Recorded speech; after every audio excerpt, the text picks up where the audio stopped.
Ярмарка народных достижений Акмесджит-2021 станет самым масштабным событием этой весны.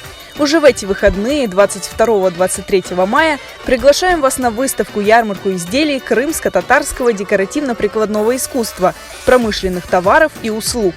Все достижения наших бизнесменов и мастеров, их предложения, товары и неповторимые изделия будут собраны в одном месте. Это не только уникальная возможность увидеть результат деятельности наших талантливых соотечественников, но и повод для гордости за свой народ.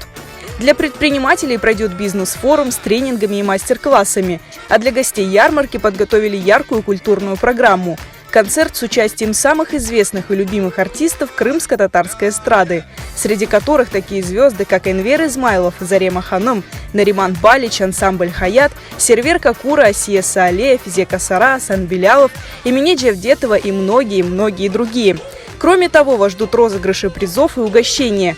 Отдельные развлечения организаторы ярмарки придумали для юных гостей. 2 дня для детей будут работать аниматоры студии детского праздника «Поле чудес», а также батуты. Не пропустите ярмарку народных достижений Акмесджит-2021 22-23 мая с 10 утра в этнокомплексе «Сарабус» по адресу село Укромное, улица Студенческая, 1А. Вход свободный.